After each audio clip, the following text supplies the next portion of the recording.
नमस्कार दोस्तों, स्वागत है आपका अपने YouTube channel study with Bhanu में। यूपी टेट, सी टेट और शिक्षक भर्ती संबंधित मनोविज्ञान की जो सीरीज चल रही थी उसमें आज हम लोग व्यक्तित्व परीक्षण के बारे में पढ़ेंगे।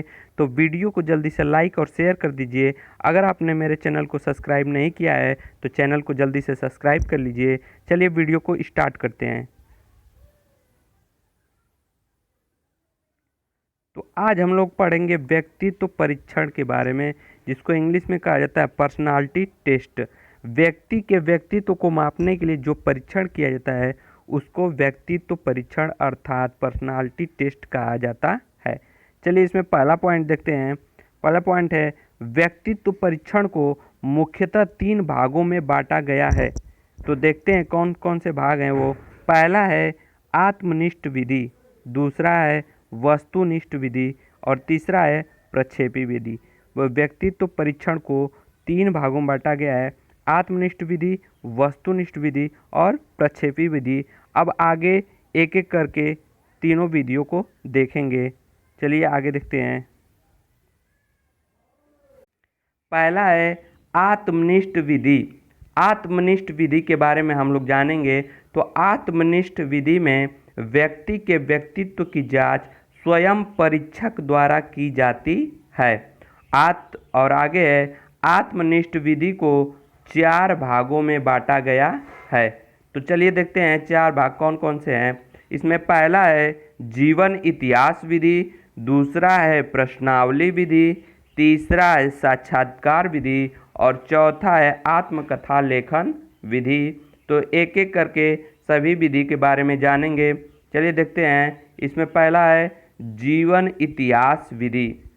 इस विधि में व्यक्ति के व्यक्तित्व की जांच उसके माता पिता, सगे संबंधी, मित्र आदि से उस व्यक्ति के इतिहास के बारे में जानकारी एकत्रित की जाती है और उस जानकारी के आधार पे व्यक्ति के व्यक्तित्व का परीक्षण किया जाता है। ठीक है, अगला देखते हैं। अगला है प्रश्नावली विधि। प्रश्नावली विधि में व्यक्ति के व्यक्तित्व की जांच कुछ प्रश्नों के माध्यम से किया जाता है।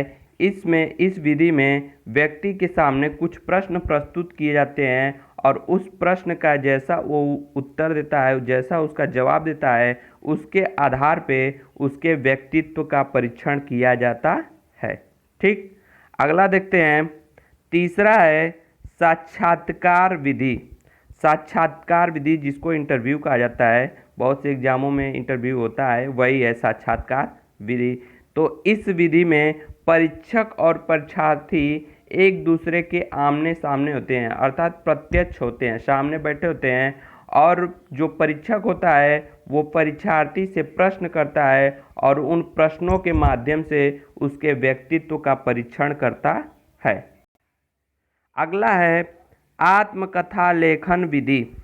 तो आत्मकथा लेखन विधि में परीक्षक परीक्षार्थी को व्यक्तित्व से संबंधित एक शीर्षक देता है और उस शीर्षक पर अपने जीवन के बारे में लिखने के लिए कहता है और उस जानकारी के आधार पर उसके व्यक्तित्व का परीक्षण किया जाता है।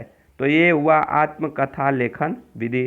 तो आत्मनिष्ठ विधि में 4 भागों में बांटा गया है। कौन कौन से हैं देख लेते हैं फिर से। पहला है जीवन इतिहास विधि, दूसरा है प्रश्नावली विधि, तीसरा है साक्षात्कार विधि और चौथा आत्मकथा लेखन विधि। दूसरा है वस्तुनिष्ठ विधि। तो चलिए देखते हैं वस्तुनिष्ठ विधि क्या है। इस विधि में व्यक्ति के बाह्य आचरण का अध्ययन किया जाता है और उसके आधार पर उसके व्यक्तित्व की जांच की जाती है। वस्तुनिष्ठ विधि को 4 भागों में बांटा गया है। चलिए देखते हैं वे 4 भाग कौन कौन से हैं। तो इसमें पहला है नियंत्रित निरीक्षण विधि, दूसरा है मापन रेखा विधि, तीसरा है समाज मिति विधि और चौथा है शारीरिक परीक्षण विधि। तो एक एक करके हम सबके बारे में जानेंगे। तो इसमें पहला है नियंत्रित निरीक्षण विधि। पहला है नियंत्रित निरीक्षण विधि। तो उसके बारे में हम लोग जानते हैं कि इस विधि में क्या होता है। इस विधि का प्रयोग मनोवैज्ञानिक प्रयोगशाला की नियंत्रित परिस्थितियों में किया जाता है, जिसमें परीक्षक व्यक्ति की विभिन्न क्रियाओं एवं आचरण का अध्ययन कर उसके आधार पर उसके व्यक्तित्व का परीक्षण करता है। ठीक है, अगला देखते हैं।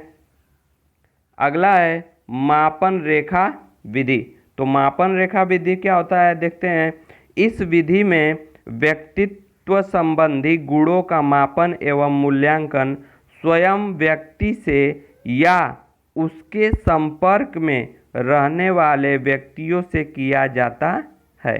ठीक है, इसमें मापन रेखा विधि में स्वयं व्यक्ति से या व्यक्ति के संपर्क में रहने वाले दूसरे व्यक्तियों से उसके बारे में जानकारी एकत्र करके उसके व्यक्तित्व की जांच की जाती है। अगला है समाजमिति विधि। तो इस विधि में व्यक्ति के व्यक्तित्व की जांच उसके सामाजिक संबंधों, व्यवहार, आचरण आदि के आधार पर उसके व्यक्तित्व का परीक्षण किया जाता है। ठीक है, चलिए अगला देखते हैं। तो अगला है शारीरिक परीक्षण विधि।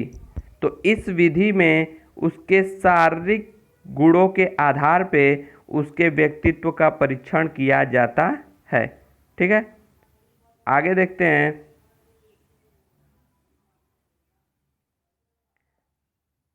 आगे है तीसरा प्रक्षेपी विधि। तीसरा है प्रक्षेपी विधि। तो हम लोग जानेंगे प्रक्षेपी विधि के बारे में। तो इस विधि में परीक्षार्थियों के सामने ऐसी उत्तेजक परिस्थिति प्रस्तुत की जाती है जिसमें वह अपने मन में एकत्र हुई बातों को प्रकट करता है। तो प्रक्षेपी विधि में व्यक्ति के सामने ऐसी उत्तेजक स्थिति उत्पन्न की जाती है जिससे वह अपने मन में एकत्र हुई बातों को प्रकट कर सके या प्रकट करता है। तो प्रक्षेपी विधि को 4 भागों में बांटा गया है। प्रक्षेपी विधि को भी 4 भागों में बांटा गया है। तो देखते हैं 4 भाग कौन कौन से हैं। तो पहला है टैट, TAT टैट। दूसरा है कैट, CAT जिसको कहा जाता है। तीसरा है रोसार्क स्याही धब्बा परीक्षण। और चौथा है कहानी पूर्ति परीक्षण या शब्द साहचर्य परीक्षण। ठीक है, तो एक एक करके सबके बारे में हम लोग जानेंगे।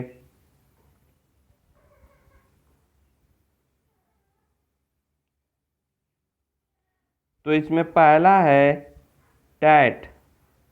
ये एग्जाम की दृष्टि से बहुत ही महत्वपूर्ण है, ध्यान से देखिएगा। तो पहला है टैट। टैट को हिंदी में कहा जाता है प्रासंगिक अंतर्बोध परीक्षण। प्रासंगिक अंतर्बोध परीक्षण। तो इसके बारे में जानते हैं। ठीक है, तो देखते हैं पहला पॉइंट। तो पहला पॉइंट है इस परीक्षण का निर्माण मनोवैज्ञानिक मरे तथा मॉर्गन ने 1935 में किया था। इस परीक्षण का निर्माण मनोवैज्ञानिक मरे तथा मॉर्गन ने 1935 में किया था। ये बहुत ही इम्पॉर्टेंट है, पूछता है क्वेश्चन कि टैट का निर्माण किसने किया था। तो मरे एवं मॉर्गन ने किया था। इसे कथानक बोध परीक्षण भी कहते हैं। इसे एक और नाम से जानते हैं, कथानक बोध परीक्षण। अगला पॉइंट है इस परीक्षण में 30 चित्रों का प्रयोग किया जाता है। कहीं कहीं आपको मिलेगा 31, कहीं कहीं मिलेगा 30। तो जैसा ऑप्शन रहेगा उस हिसाब से करिएगा। फिर आगे देखते हैं।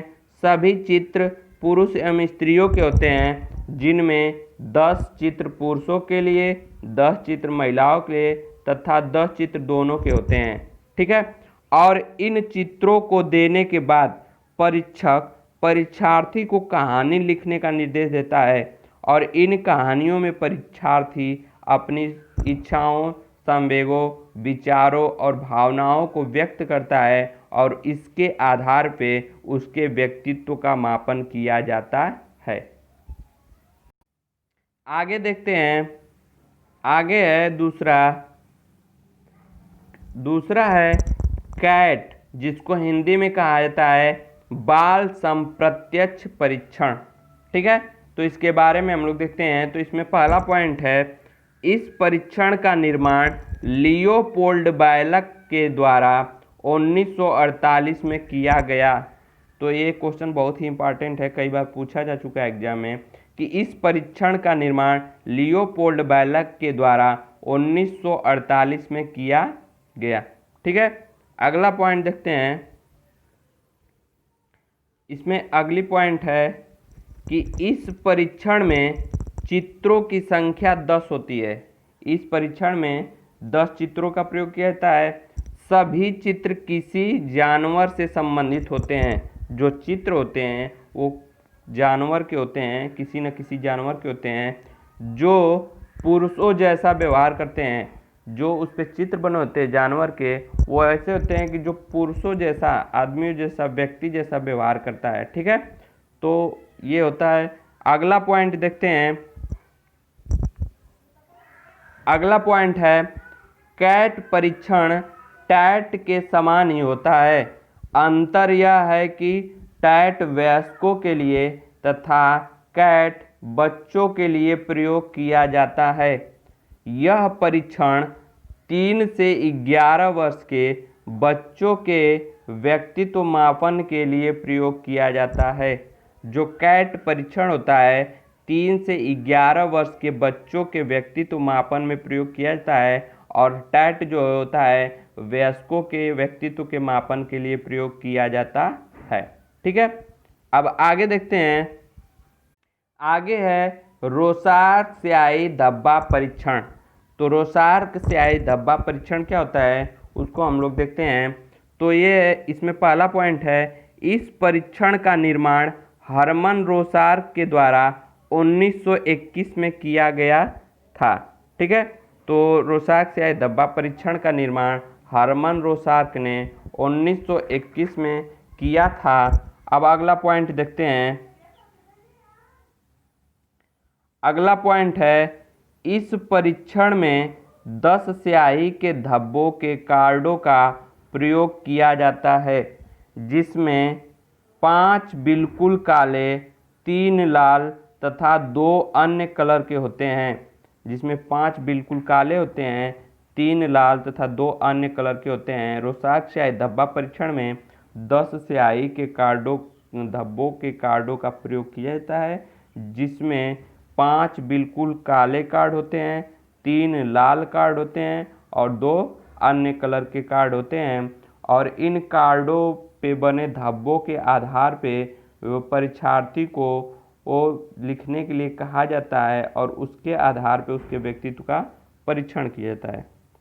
व्यक्तित्व परीक्षण यहीं समाप्त हो गया, और इससे संबंधित जो भी टेट में पूछे जाने वाले प्रश्न हैं वो अगले वीडियो में हम आप लोग को दे देंगे।